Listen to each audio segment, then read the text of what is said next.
आत्तापर्यंत बघितलेले crystals, crystal systems, त्यांचं पॅकिंग एटसेट्रा, हे सगळं आयडियल कंडिशन्समध्ये कसं असेल ते आपण बघितलं. जेव्हा त्यांच्या फॉर्मिंगच्या वेळीचं टेम्परेचर, प्रेशर, ॲम्बियंट एन्व्हायरमेंट हे सगळं अगदी परफेक्ट असेल तेव्हा तसे परफेक्ट क्रिस्टल्स बनतील.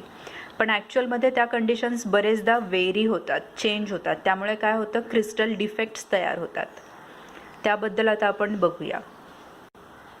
सिम्पल टर्म्समध्ये defects are what? They are irregularities in arrangement of particles. They are created due to irregular temperature changes. Due to defects, there is a change in density of crystal. Okay, आणि क्रिस्टलमध्ये 3 टाईपचे defects असू शकतात. Point defects जे एका single पॉईंटवर, so 0 dimensional असतील. Line defects जे 1 dimensional असतील. और प्लेनर डिफेक्ट्स जे 2 डायमेन्शनल असतील. क्रिस्टलमधले पॉईंट्स म्हणजे काय असतात तर ते बेसिस, ते पार्टिकल्स असतात. Correct. So point defects arise due to irregularities of basis. त्यातला पहिला टाईप आहे stoichiometric point defects. Stoichiometry is changed because of which defects arise. Stoichiometry म्हणजे काय की बेसिस जे आहेत, जे एलिमेंट्स किंवा कंपाऊंड्स किंवा पार्टिकल्स ज्याच्यापासून क्रिस्टल बनतं त्यामध्ये जर काही डिफेक्ट आला तर हे बनतात. त्यातले आता सब टाइप्स बघूया. पहिला आहे वेकन्सी डिफेक्ट. वेकन्सी डिफेक्टमध्ये आपल्याला इथं काय दिसतंय की समजा ही रेग्युलर लिनियर अरेंजमेंट होती एका लाईनमधली, तर दुसऱ्या लाईनमध्ये आपल्याला इथला पार्टिकल गायब दिसतोय, तिसऱ्या लाईनमध्ये इथला गायब दिसतोय. So that creates a vacancy, empty gap, right. In same volume, in this much of volume हे 2 पार्टिकल्स नाही आहेत, त्यामुळे ह्यांचं जे मास असेल ते टोटल व्हॉल्यूममधून कमी होईल. Effectively we see that mass has decreased in case of vacancy defect and volume is same. So density which is mass upon volume will decrease. Why? Because numerator is decreasing. वरचा number कमी होतोय, खालचा same राहतोय. So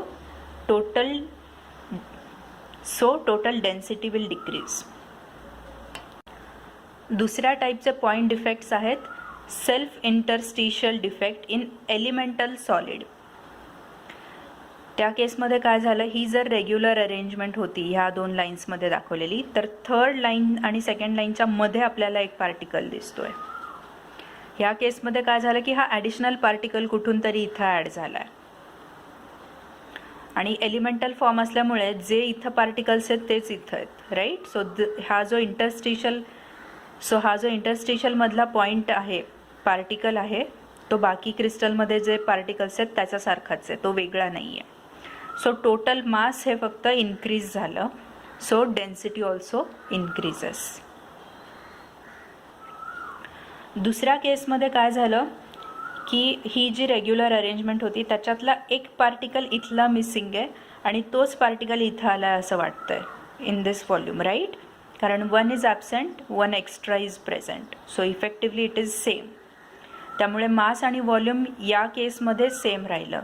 so density is not changing. This is self interstitial defect in elemental solid. Elements आहेत, same टाईपचे materials आहेत.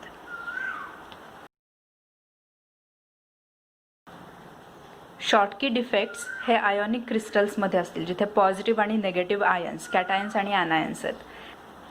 तर या केसमध्ये equal numbers of anions and cations are present आणि इक्वल नंबर असल्यामुळे net charge will remain same. जो काही टोटल क्रिस्टलवरचा चार्ज असेल तो सेम राहील. Change will be 0. आता बघा, प्रत्येक नेगेटिव्हसाठी एक पॉझिटिव्ह असतो आयोनिक सॉलिड्समध्ये आपण आधी बघितल्याप्रमाणे. तर रेग्युलर अरेंजमेंटमधला इथला एक नेगेटिव्ह ॲबसेंट आहे ना, इथे एका नेगेटिव्हच्या मागे एक पॉझिटिव्ह ॲबसेंट दिसतोय. So total charge will effectively be 0. आता इथलं मास कमी होईल कारण 2 पार्टिकल्स मिसिंग आहेत. Mass decreases, therefore density decreases. आणखीन एक स्पेशल गोष्ट जी ऑब्झर्व करण्यासारखी आहे की radius of cations divided by radius of anions हा जो रेशो असेल that is only slightly below 1. म्हणजे काय की ॲनायन्सचा जो साईज आहे जो टिपिकली मोठा असतो का, कारण हे ॲटम्स असेच ज्यांनी एक्स्ट्रा इलेक्ट्रॉन घेतला आहे, सो इफेक्टिवली त्यांचा साईज थोडा वाढलेला असतो. पण कॅटायन्सनी इलेक्ट्रॉन्स दिल्यामुळे त्यांचा साईज थोडा छोटा होता. पण या साईजमधला चेंज जो आहे, दोघांच्या साईजमधला जो डिफरन्स आहे तो अगदी थोडा असल्यामुळे हा ratio is only slightly below 1. जसं समजा 0.9, 0.8 असा. So this is Schottky defect. Ionic क्रिस्टल्सच्या केसमधले दुसऱ्या टाईपचे defects are called Frenkel defect. ह्या केसमध्ये काय, misplaced ion occupies an interstitial site. Usually cations are misplaced. Why? Because they are of small size. Interstitial म्हणजे काय, आपण मागे बघितलं होतं, जी मधली जागा असते ती. तर प्रत्येक नेगेटिव्हच्या मागे एक पॉझिटिव्ह, नेगेटिव्हच्या मागे एक पॉझिटिव्ह. पण ही जी मधली जागा होती इंटरस्टिशियल, जी आपल्याला इथं अशी दिसतीये किंवा इथं अशी दिसतीये, तर इथल्या इंटरस्टिशियलमध्ये एक एक्स्ट्रा आयन आला आहे आणि इथला जो पॉझिटिव्ह असतो तो गायब आहे. तर असं वाटतं की हा पॉझिटिव्ह इथे आला आहे.